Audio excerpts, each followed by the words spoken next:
إن الحمد لله نحمده ونستعينه ونستغفره ونعوذ بالله من شرور أنفسنا ومن سيئات أعمالنا. من يهده الله فلا مضل له ومن يضلل فلا هادي له، وأشهد أن لا إله إلا الله وحده لا شريك له، وأشهد أن محمدًا عبده ورسوله. أما بعد، فإن خير الحديث كتاب الله، وخير الهدي هدي محمد صلى الله عليه وسلم، وشر الأمور محدثاتها، وكل محدثة بدعة، وكل بدعة ضلالة، وكل ضلالة في النار. فأعوذ بالله السميع العليم من الشيطان الرجيم. بسم الله الرحمن الرحيم. قاف والقرآن المجيد، بل عجبوا أن جاءهم منذر منهم فقال الكافرون هذا شيء عجيب. أإذا متنا وكنا ترابا ذلك رجع بعيد. قد علمنا ما تنقص الأرض منهم وعندنا كتاب حفيظ. بل كذبوا بالحق لما جاءهم فهم في أمر مريج. أفلم ينظروا إلى السماء فوقهم كيف بنيناها وزيناها وما لها من فروج. والأرض مددناها وألقينا فيها رواسي وأنبتنا فيها من كل زوج بهيج، تبصرة وذكرى لكل عبد منيب. ونزلنا من السماء ماء مباركا فأنبتنا به جنات وحب الحصيد، والنخل باسقات لها طلع نضيد، رزقا للعباد وأحيينا به بلدة ميتا، كذلك الخروج. كذبت قبلهم قوم نوح وأصحاب الرس وثمود وعاد وفرعون وإخوان لوط وأصحاب الأيكة وقوم تبع، كل كذب الرسل فحق بعيد. أفعينا بالخلق الأول بل هم في لبس من خلق جديد. وقال الله تبارك وتعالى في كلامه المجيد: أعوذ بالله من الشيطان الرجيم. يا أيها الذين آمنوا قوا أنفسكم وأهليكم نارا وقودها الناس والحجارة عليها ملائكة غلاظ شداد لا يعصون الله ما أمرهم ويفعلون ما يؤمرون. وقال النبي صلى الله عليه وسلم: ما من عبد يسترعيه الله رعية يموت يوم يموت وهو غاش لرعيته إلا حرم الله عليه الجنة. رواہ البخاری۔ حاضرین جمعہ، تمام قسم کی تعریفات، توصیفات، بڑائی، بزرگی، کبریائی اللہ وحدہ لا شریک کے لیے لائق و زیبا و سزاوار ہے، جو سارے جہانوں کا خالق و مالک ہے، مربی ہے، پالنہار ہے۔ درود و سلام نازل ہو نبی کریم جناب محمد رسول اللہ صلی اللہ علیہ وسلم پر، اللہم صلی وسلم وبارک علیہ۔ میرے بھائیوں، بزرگوں، پیارے بچوں اور اسلامی ماؤں اور بہنوں، اولاد، یہ بال بچے، بیٹے اور بیٹیاں، یہ سب کچھ اللہ تبارک و تعالیٰ کی بڑی عظیم نعمتیں ہیں۔ یقیناً اولاد کا مل جانا یہ بہت بڑی خوشی کی بات اور بہت بڑی سعادت کی بات ہے، لیکن جتنی یہ خوشی کی بات ہے اور جتنی بڑی یہ نعمت ہے، اتنی ہی بڑی ذمہ داری ہے۔ یہ بچے، یہ بیٹے اور بیٹیاں ہمارے پاس یہ اللہ تبارک و تعالیٰ کی امانت ہیں۔ ان کی تربیت کے پہلو سے، ان کی پرورش کے پہلو سے ہم سے سوال کیا جانا ہے۔ ہم یہ نہ سوچیں کہ یہ بچے صرف اور صرف ہمارے بڑھاپے کا سہارا ہیں، بلکہ اس بات کا خیال اور تصور ہمارے ذہن و دماغ میں ہونا چاہیے کہ یہ بچے کل قیامت کے دن اللہ تبارک و تعالی ہم سے ان بچوں سے متعلق سوال کرے گا۔ ان کی تربیت کے پہلو سے آج کے خطبہ جمعہ میں ہم گفتگو کریں گے، تربیت اولاد کے مناسبت سے۔ اللہ تبارک و تعالیٰ نے قرآن مجید کے اندر ارشاد فرمایا ہے کہ یا ایھا الذین آمنوا قوا انفسکم واہلیکم نارا وقودها الناس والحجارہ، کہ اے وہ لوگوں جو ایمان لائے ہو، اپنے آپ کو اور اپنے اہل و عیال کو اس آگ اور اس جہنم سے بچاؤ جس کا ایندھن انسان اور پتھر ہیں، اور فرمایا کہ اس کے اوپر جو فرشتے تعینات ہیں، مقرر ہیں، بڑے سخت اور بڑے سخت مزاج کے حامل ہیں، وہ اللہ تعالیٰ کے حکم کی خلاف ورزی نہیں کرتے، جس چیز کا ان کو حکم دیا گیا ہے اس کی وہ بجاوری کرتے ہیں۔ اولاد، ان کی تربیت، ان کی دیکھ بھال، یہ ہماری ذمہ داری ہے۔ عام طور پر ہم یہ تصور کرتے ہیں یا خیال کرتے ہیں کہ بحیثیت ماں باپ ہماری یہ ذمہ داری ہے کہ ہم بچوں کو کھلائیں، پلائیں، پہنائیں، اڑھائیں، ان کے ضروریات کو پورا کریں، ہمارا حق ادا ہو گیا، بچوں کے تعلق سے ہم بری ہو گئے۔ حالانکہ دین کے پہلو سے ہم بسا اوقات پیچھے رہ جاتے ہیں یا ہم نہیں سوچ پاتے ہیں۔ یہ جو آیت کریمہ ابھی پڑھی گئی، اللہ تبارک و تعالیٰ نے اس میں وضاحت بالکل واضح طور پر یہ فرما دیا ہے کہ تم اپنے آپ کو بھی جہنم سے بچاؤ اور اپنے اہل و عیال کو، اپنے بیوی بچوں کو بھی جہنم سے بچاؤ، یعنی کہ وہ اعمال انجام دینے کی عادت ڈلواؤ ان کے اندر جو جنت میں لے جانے والے ہیں، اور ان اعمال سے بچاؤ اپنے بچوں کو، اپنے گھر کا ماحول درست کرو کہ وہ بچے بھی محفوظ رہ سکیں، اس آگ کا ایندھن نہ بنے۔ تو اس مناسبت سے ہم میں سے ہر شخص کو یہ معلوم ہونا چاہیے کہ کل قیامت کے دن ہم سے ان بچوں سے متعلق سوال کیا جائے گا، پوچھا جائے گا، ہم جواب دہ ہوں گے ان بچوں کے تعلق سے۔ اللہ کے نبی صلی اللہ علیہ وسلم ارشاد فرماتے ہیں، بخاری شریف کی روایت ہے، سیدنا عبداللہ ابن عمر رضی اللہ تعالی عنہ راوی حدیث سے فرماتے ہیں کہ پیارے رسول صلی اللہ علیہ وسلم نے ارشاد فرمایا، کلکم راع، تم میں سے ہر شخص ذمہ دار ہے، کلکم راع وکلکم مسئول عن رعیتہ، اور اپنی رعایا کے بارے میں، اپنے ماتحت لوگوں کے بارے میں تم میں سے ہر شخص جواب دہ ہونے والا ہے، اللہ تعالیٰ کے حضور اس سے پوچھا جائے گا، پوچھ گچھ کی جائے گی، سوال کیا جائے گا۔ پھر فرمایا کہ فالامام راع وهو مسئول عن رعیتہ، جو حاکم ہوتا ہے، رہنما ہوتا ہے، امیر ہوتا ہے،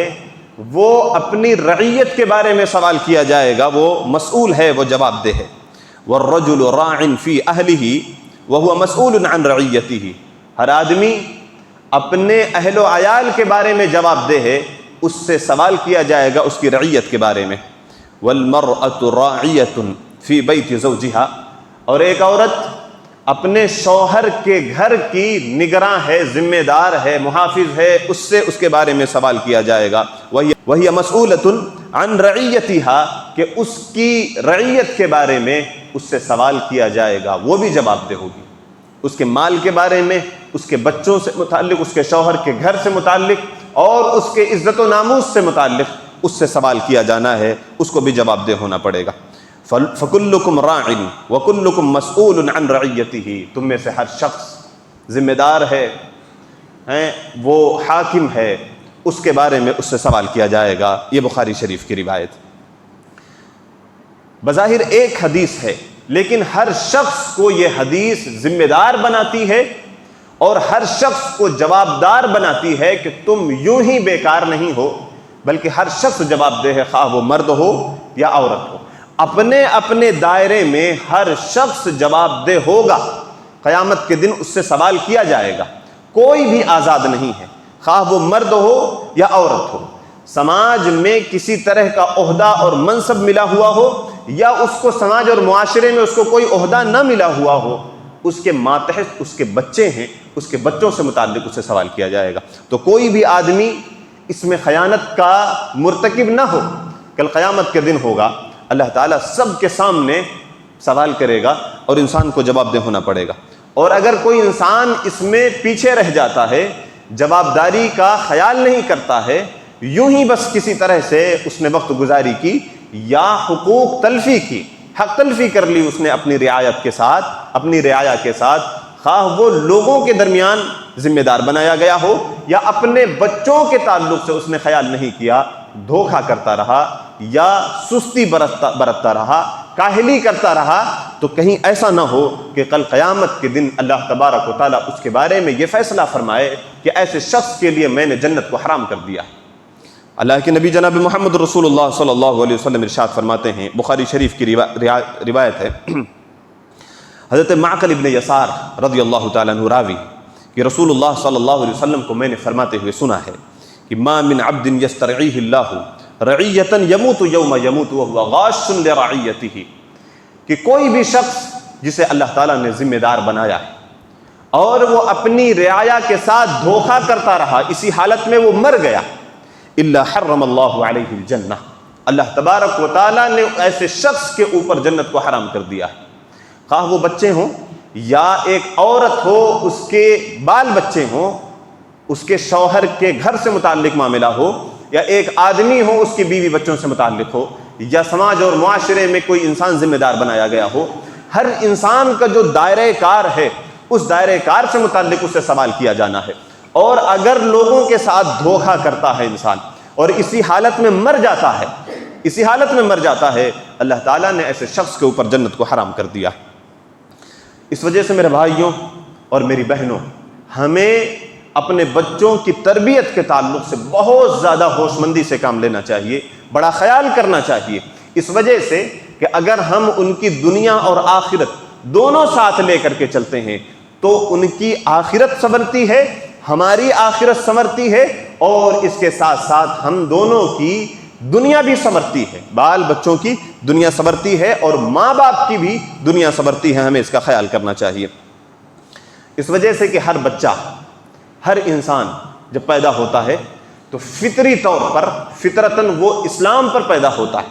لیکن اگر وہ بگڑ جاتا ہے،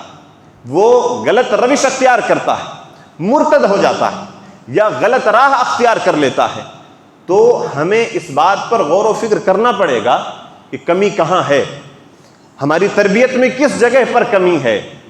ہم نے اس کی صحیح سے تربیت نہیں کی جس وجہ سے بچہ بگڑ گیا۔ اس وجہ سے کہ اللہ کے نبی جناب محمد رسول اللہ صلی اللہ علیہ وسلم ارشاد فرماتے ہیں، بخاری اور مسلم کی روایت ہے کہ ما من مولود الا یولد علی الفطرہ، کہ ہر بچہ فطرتاً اسلام پر پیدا ہوتا ہے، فابواہ یہودانہ وینصرانہ ویمجسانہ، کہ پھر اس کے ماں باپ اس کو یہودی بنا دیتے ہیں، نصرانی بنا دیتے ہیں یا مجوسی بنا دیتے ہیں۔ ہم اپنے بچوں کو کیا بناتے ہیں، کیا بنا رہے ہیں، وہ ہمارے گھر کا ماحول منحصر ہوتا ہے، اس بات پر ہمارے گھر کا ماحول ڈیپینڈ کرتا ہے کہ ہم اپنے بچوں کو کیا بنا رہے ہیں، اپنے بچوں کو ہم آگے کیا دیکھنا چاہتے ہیں۔ ہم اپنی تربیت کو دیکھیں، اس سے اندازہ ہوگا کہ ہم اپنے بچوں کو کیا بنا رہے ہیں۔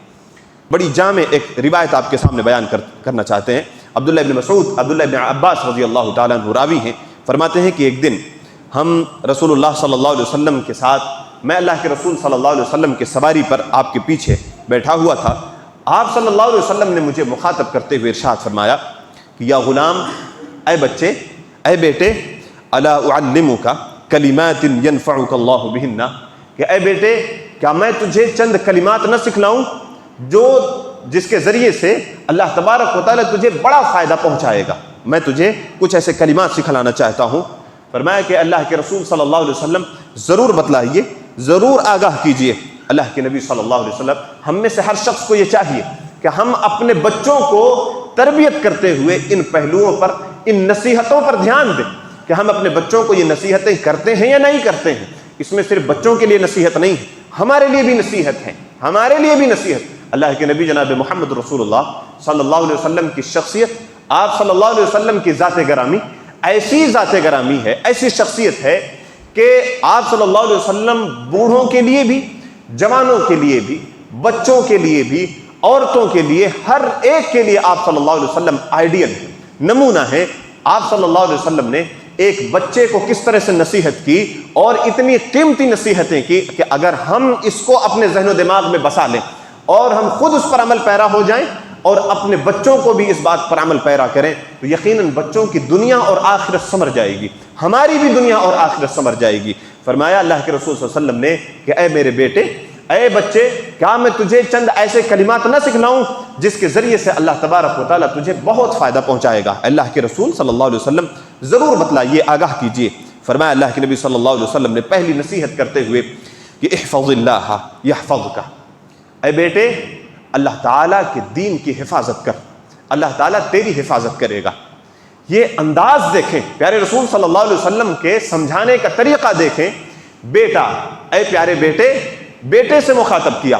اور پھر اس کی اہمیت کو اجاگر کیا کہ تجھے چند کلمات میں سکھلانا چاہتا ہوں جس کے ذریعے سے اللہ تعالیٰ تجھے بڑا فائدہ پہنچائے گا۔ پہلی نصیحت، اے میرے بیٹے تو اللہ تعالیٰ کے دین کی حفاظت کرنا، اللہ تعالیٰ تیری حفاظت فرمائے گا۔ دین کی حفاظت کیا ہے؟ اوامر کی بجاوری کرنا، منہیات سے اپنے آپ کو بچانا، حفاظت کرنا، اللہ تعالیٰ تیری حفاظت کرے گا۔ ایک لفظ فرمایا ہے کہ تو اللہ تعالیٰ کی حفاظت کرنا، اللہ تعالیٰ تیری حفاظت فرمائے گا۔ سارے اوامر اس کے اندر آ گئے، نماز، روزہ، حج، زکوٰۃ، وہ ساری باتیں آ گئیں۔ منہیات، ساری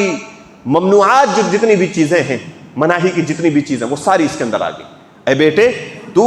اللہ تعالیٰ کے دین کی حفاظت کرنا، اللہ تعالیٰ تیری حفاظت فرمائے گا۔ احفظ اللہ تجدہ تجاہک، اور فرمایا کہ اے بیٹے تو اللہ تعالیٰ کے دین کی حفاظت کرنا، اللہ تعالیٰ کو تو اپنے سامنے پائے گا، اللہ تعالیٰ کو تو اپنے سامنے پائے گا۔ اور فرمایا وَإِذَا سَأَلْتَ فَاسْأَلِ اللَّهِ، تیسری نصیحت یہ ہے کہ جب تو سوال کرے، جب تو کچھ مانگے تو صرف اور صرف اللہ تعالیٰ سے سوال کرے، اس کے سوا کسی کے سامنے دستے سوال دراز نہیں کرنا، صرف اور صرف اللہ تعالیٰ سے سوال کرے۔ اگر بچپنے میں ہم اپنے بچوں کو یہ نصیحت کرتے ہیں، یہ سمجھاتے ہیں، ان کے معصوم ذہنوں میں ان باتوں کو بٹھا دیتے ہیں، تو کیا بچہ کبھی مشرک بنے گا؟ کیا بچہ کبھی غیر اللہ کے سامنے دستے سوال دراز کرے گا؟ کسی غیر اللہ سے مانگے گا، سوال کرے گا؟ نہیں کرے گا۔ ہم نے بچپن میں ہی سکھا دیا کہ اے میرے بیٹے، اے میری بیٹی، تو جب بھی کسی سے سوال کرے، کچھ مانگنا ہو تجھے کچھ، تو صرف اور صرف اللہ تعالیٰ سے سوال کرے، اس کے سوا کسی سے نہیں مانگے۔ اور فرمایا وَإِذَا اسْتَعَنْتَ فَاسْتَعِنْ بِاللَّهِ، جب تجھے کبھی کسی چیز کی ضرورت محسوس ہو، مدد طلب کرنا ہو، کوئی مصیبت آ جائے تیرے اوپر، صرف اللہ تعالیٰ سے مانگنا، اللہ تعالیٰ ہی کو مدد کے لیے پکارنا، یا غوث اعظم جب کہنا تو صرف اللہ تعالیٰ کو ہی مراد لینا، اس کے سوا کوئی غوث نہیں ہے، اس کے سوا کوئی غوث اعظم نہیں ہے، اللہ تعالیٰ ہی غوث اعظم۔ اگر ہم نے بچپن میں ہی اپنے بچوں کے ذہن و دماغ میں، معصوم ذہن و دماغ میں یہ بات بٹھا دی کہ غوث صرف اور صرف اللہ تعالیٰ ہے، کیا بچہ مشرک ہوگا؟ نہیں مشرک بنے گا۔ ہم نہیں سکھا پاتے۔ وَإِذَا اسْتَعَنْتَ فَاسْتَعِنْ بِاللَّهِ، اور فرمایا اللہ کے نبی صلی اللہ علیہ وسلم نے پانچویں نصیحت کرتے ہوئے یہ نصیحتیں کی، اس کے بعد پھر ایک بات بتلایا اللہ کے نبی صلی اللہ علیہ وسلم نے کہ ایک بات ذہن و دماغ میں بٹھا لو۔ فرمایا کہ وَاعْلَمْ أَنَّ الْأُمَّةَ لَوِ اجْتَمَعَتْ، اے بیٹے اس بات کو ذہن و دماغ میں اچھی طرح سے بٹھا لے، یہ بات ذہن نشین کر لے کہ اگر پوری امت، سارے کے سارے لوگ دنیا کے جمع ہو جائیں، عَلَىٰ أَن يَنْفَعُكَ بِشَيْءٍ، اس بات پر کہ تجھے کوئی فائدہ پہنچا دے، اس بات پر کہ تجھے کوئی نفع پہنچا دے،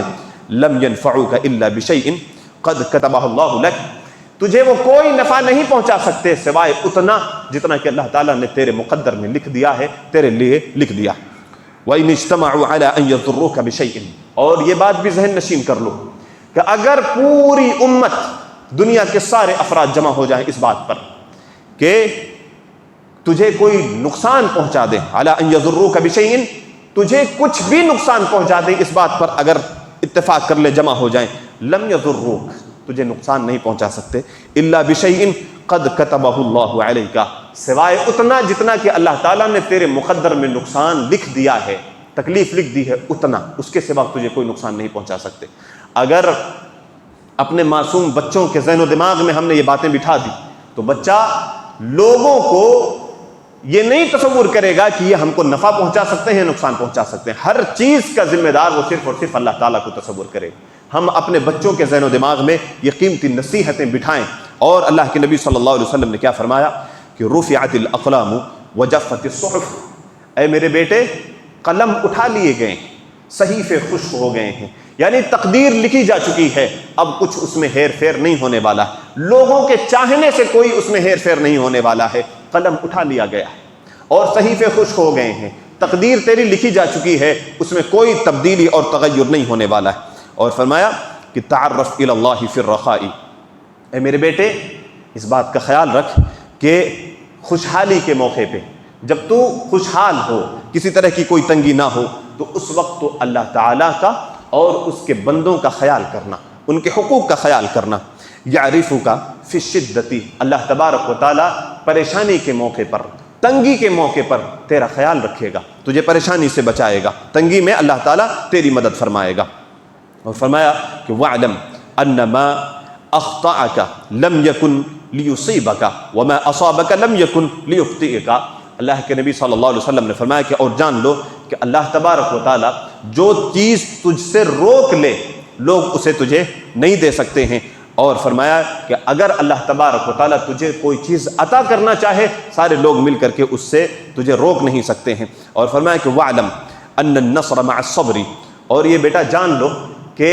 مدد صبر کے ساتھ میں آتی ہے، صبر کے ساتھ میں آتی ہے۔ وَأَنَّ الْفَرْجَ مَعَ الْكَرْبِ، اور فرمایا کہ پریشانی کے بعد خوشحالی آتی ہے، کوئی مصیبت آ جائے، کوئی تکلیف آ جائے، صبر کرنا اس کے اوپر، اس لیے کہ تنگی کے بعد، پریشانی کے بعد پھر خوشحالی کے ایام آتے ہیں۔ وَأَنَّ مَعَ الْعُسْرِ يُسْرًا، ہر تنگی جو ہے وہ آسانی کو لاتی ہے۔ یہ قیمتی نصیحتیں، یہ مسند احمد کی روایت ہے، علامہ البانی رحمۃ اللہ علیہ نے اس حدیث کو صحیح قرار دیا۔ یہ وہ 10 نصیحتیں ہیں جنہیں اللہ کے نبی صلی اللہ علیہ وسلم نے حضرت عبداللہ ابن عباس رضی اللہ تعالیٰ عنہ کو سکھلائیں۔ یہ ہمارے لیے اپنے بچوں کو سکھانے کے لیے یہ مشعل راہ ہیں، ہم بھی اس سے نصیحت حاصل کریں اور اپنے بچوں کو بھی سکھلائیں۔ اور یہ وہ توحید کی باتیں ہیں اس کے اندر کہ بچہ شرک اور بدعات سے، لوگوں سے سوال کرنے سے اور اسی طرح سے بہت سارے خرافات سے بچہ محفوظ ہو جائے گا، ہم بھی محفوظ ہوں گے اور بچہ بھی محفوظ ہو جائے گا۔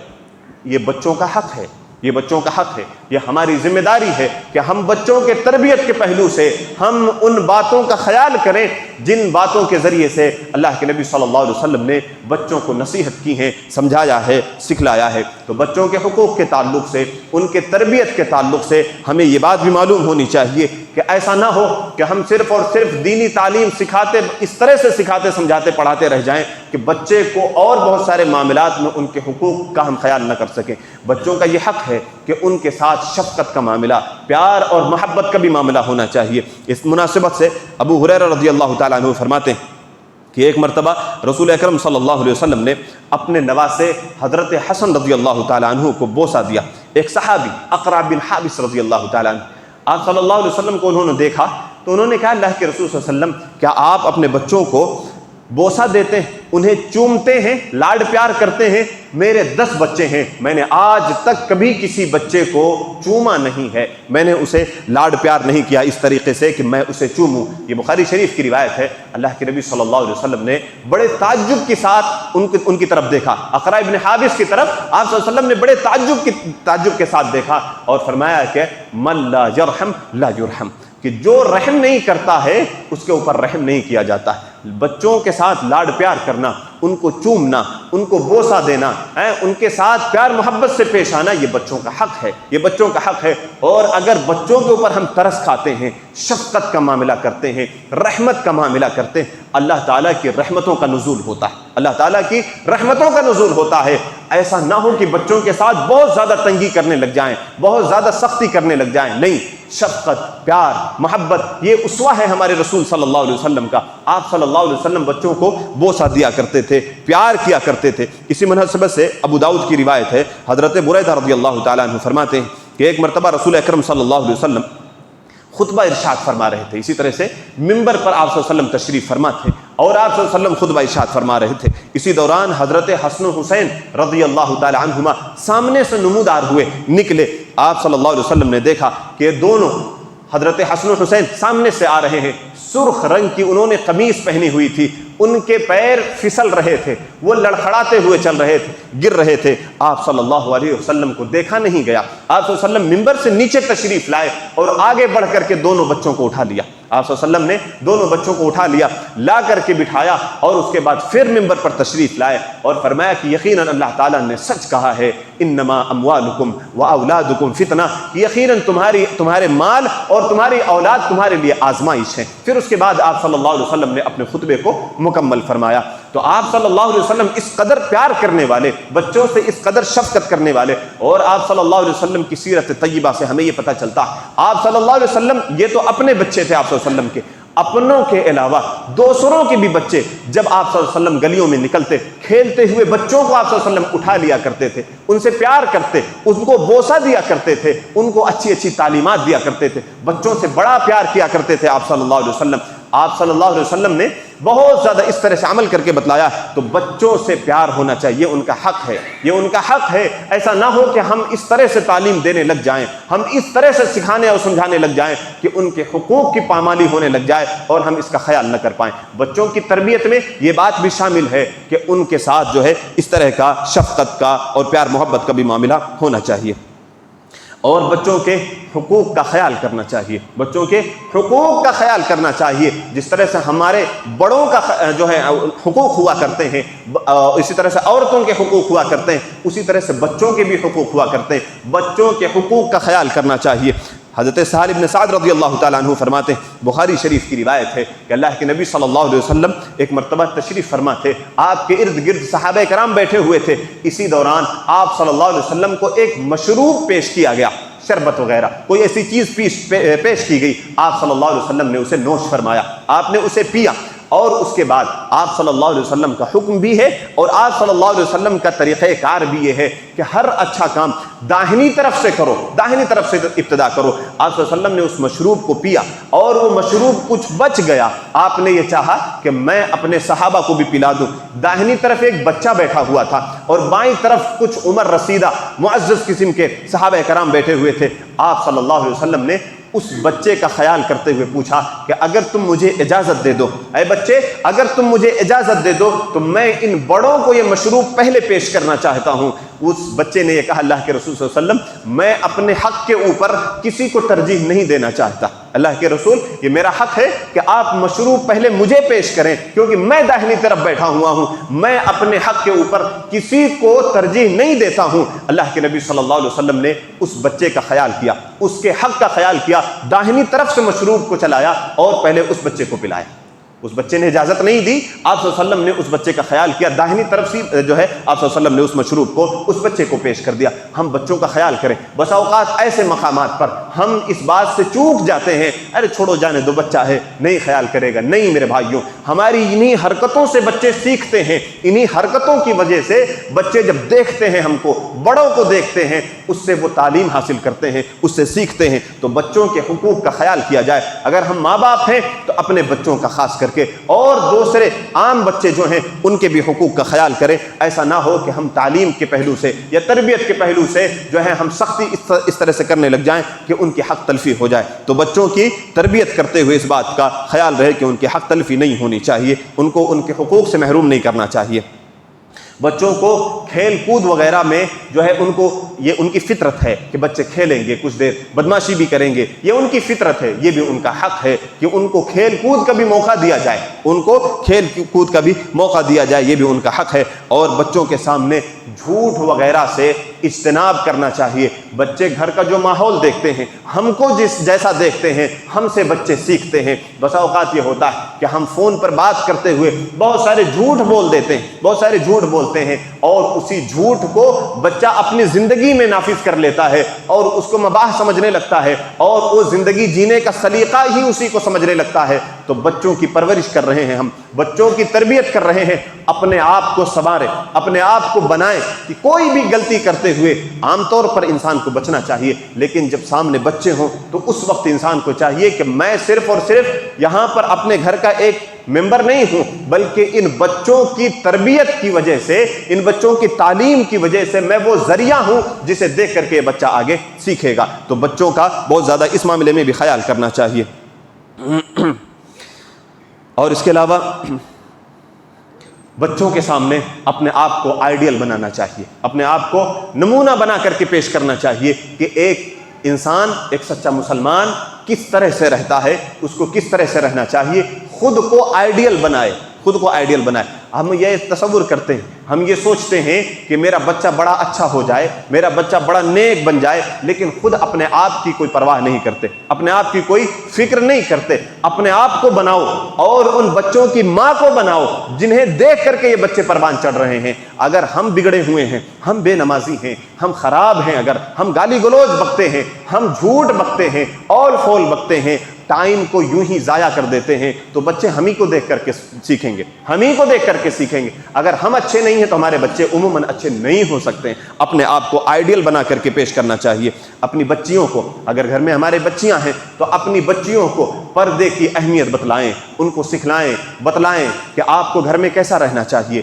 آپ کو باہر کس طرح سے رہنا چاہیے, رشتہ داروں کے ساتھ آپ کو کیسا رہنا چاہیے. پردے وغیرہ کی جو اہمیت ہے, پردے کی اہمیت کو ہمیں بچیوں کو بتلانا چاہیے, سکھلانا چاہیے کہ کس طرح سے ہمیں, اور یہ بتلانا چاہیے کہ صلی اللہ علیہ وسلم کے ازواج مطہرات میں انہوں نے پردہ کیا, ان سے پاکیزہ کوئی عورت نہیں ہو سکتی ہے. یہ جواب نہ دو کہ ہمارا دل صاف ہے, یہ جواب نہ دو کہ ہم جو ہے بہت اچھے ہیں, اس طرح کے خطرات ہم سے لاحق نہیں ہو سکتے. ان کو یہ آئیڈیل دو کہ تمہاری آئیڈیل, تمہارا نمونہ ازواج مطہرات ہے, پیارے رسول صلی اللہ علیہ وسلم کی بیٹیاں ہیں. اس زمانے میں پردے کا حکم دیا گیا اور ایسے لوگوں کو مخاطب کیا گیا جو دنیا کی سب سے پاکیزہ عورتیں تھیں, سب سے اچھی عورتیں تھیں, انہوں نے پردہ کیا, ان کو پردہ کرنے کا حکم دیا گیا. تم ہماری بیٹی ہو, تم ہماری بیٹی ہو, تمہارے اوپر بدرجہ اولا یہ بات نافذ ہوتی ہے کہ تم پردے کا اہتمام کرو, پردے کا خیال کرو.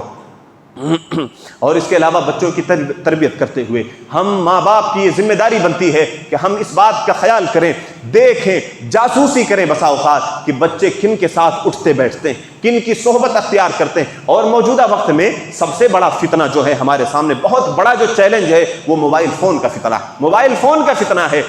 اگر ضرورت پڑ جائے, اگر بحث مجبوری, اگر ضرورت کے تحت بچیوں کو موبائل دینا پڑ جائے تو ان کو سادے موبائل دیے جائیں, رنگین موبائل یا اس طرح سے بڑے موبائل وغیرہ سے بچانا چاہیے. بچیوں کے بگڑنے کا بہت بڑا ذریعہ آج کے وقت میں, یا بچوں کے بگڑنے کا بہت بڑا ذریعہ جو ہے یہ موبائل فون ہے. تو موبائل فون کے زمانے میں ہماری ذمہ داری اور زیادہ بڑھ جاتی ہے کہ ہم خیال کریں کن سے بات کرتی ہے, کس سے چیٹنگ کرتی ہے, کیا چیٹنگ کر رہی ہے, کیا چیزیں سرچ کر رہی ہے یا کر رہا ہے, لڑکا ہو یا لڑکی ہو, کوئی بھی ہو. ہمیں بہت زیادہ مستعد رہنے کی ضرورت ہے. جب سہولتیں بڑھتی ہیں تو اس کے ساتھ کچھ نقصانات بھی اس کے ساتھ ہی آتے ہیں, اس کا خیال کرنا چاہیے. اور اس کے علاوہ ساری کوششوں کے باوجود, سارا کچھ انتظام کرنے کے باوجود, اپنے آپ کو سدھار لینے کے باوجود, گھر میں اچھا ماحول دینے کے باوجود, پھر بھی اگر بچے بگڑ جائیں اس کے بعد پھر ہمیں اللہ تعالیٰ سے دعائیں کرتے, ساتھ ہی ساتھ دعا کرتے رہنا چاہیے. لیکن اگر کچھ نہیں بن سکا, بچے ہاتھ سے نکل گئے یا نکل رہے ہیں, اللہ تعالیٰ سے دعائیں کرنی چاہیے.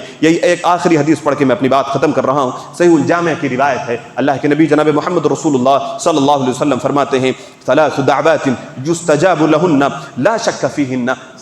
3 طرح کی دعائیں ایسی ہیں کہ وہ ضرور بضرور قبول ہوتی ہیں, وہ ضرور بضرور اللہ کے حضور جو ہے قبول کر لی جاتی ہیں. پہلی یہ ہے کہ دعوت المظلوم, مظلوم آدمی کی دعا. جب آدمی مظلوم ہو, اللہ تعالیٰ سے دعا کرتا ہے تو کوئی آڑ اور کوئی پردہ نہیں ہوتا ہے, وہ دعا مقبول ہو جاتی ہے. ودعوت المسافر, جب آدمی سفر کی حالت میں ہو, سفر کی تنگیوں میں, پریشانیوں میں ہو, سفر کے وقت میں, ایسے وقت کی دعا قبول ہوتی ہے. ودعوت الوالد لولدہ, اور باپ کی دعا بچے کے حق میں, بچوں کے حق میں باپ کی دعا یہ مقبول ہوتی ہے. معاملہ یہ ہے, یہ صحیح الجامع کی روایت بالکل صحیح روایت ہے, معاملہ یہ ہے کہ باپ خود ایسا بگڑا ہوا ہے, وہ بچوں کو کیا نصیحت کرے گا, کیا سکھائے گا, کیا سمجھائے گا, اور بچوں کے حق میں کیا دعا کرے گا. نیک بنیے, اس کے بعد پھر بچوں کے حق میں دعائیں کیجیے. بچوں کے حق میں دعا مقبول ہوتی ہے, اللہ تبارک و تعالیٰ دعاؤں کو قبول فرماتا ہے. ہم بچوں کی تربیت کر رہے ہیں, بچوں کو سکھلا رہے ہیں, تعلیم دے رہے ہیں, یہ ہماری ذمہ داری ہے. اور ہمیں یاد رکھنا چاہیے کہ کل قیامت کا دن ہوگا, اللہ تبارک و تعالیٰ ان بچوں سے متعلق ہم سے سوال کرے گا. ہماری ماں اور بہنیں بھی اس بات کا خیال کریں کہ اپنے شوہر کے تعلق سے, اپنے بچوں کے تعلق سے, اپنے شوہر کے مال کے تعلق سے, اپنے جو ہے شوہر سے متعلق جتنی بھی چیزیں ہیں جو تمہاری رعیت میں, آپ کی رعیت میں ہیں, اس کے بارے میں آپ سے بھی سوال ہونا ہے. اور ہم بحیثیت مرد, ہم سے ہمارے جو رعیت میں, ہماری رعیت میں ہیں, ان کے بارے میں ہم سے سوال کیا جائے گا. اللہ کے حضور ہم سب جواب دیں ہیں. کوئی بھی آدمی آزاد نہیں ہے, ہر آدمی ذمہ دار ہے, ہر آدمی ذمہ دار ہے. کلکم راعٍ وکلکم مسئول، اور ہر آدمی ذمہ دار ہونے کے ساتھ ساتھ اس کی ذمہ داری سے متعلق اس سے سوال کیا جائے گا۔ تو لہذا ہمیں چاہیے کہ ہم اپنے ذمہ داریوں کا احساس کریں، خیال کریں اور کما حق ہو اس کو ادا کرنے کی کوشش کریں۔ اللہ تبارک و تعالیٰ سے دعا ہے کہ اللہ تبارک و تعالیٰ ہمیں بچوں کی صحیح تربیت کرنے کی توفیق عنایت فرمائے، بچوں کے لیے ہمیں آئیڈیل بننے کی توفیق عنایت فرمائے۔ اللہ تعالیٰ سے دعا ہے کہ اللہ تبارک و تعالیٰ ہمارے بچوں کو، ہمارے آنے والی نسلوں کو اللہ تعالیٰ ہماری آنکھوں کی ٹھنڈک بنائے، ان کے سبب جو ہے ہمیں اذیت اور تکلیف کا سامنا نہ کرنا پڑے۔ آمین وآخر دعوانا الحمدللہ رب العالمین۔ بارک اللہ لنا ولکم فی القرآن العظیم ونفعنی وإیاکم بالآیات والذکر الحکیم، انہ تعالی جواد کریم ملک بر رؤوف رحیم۔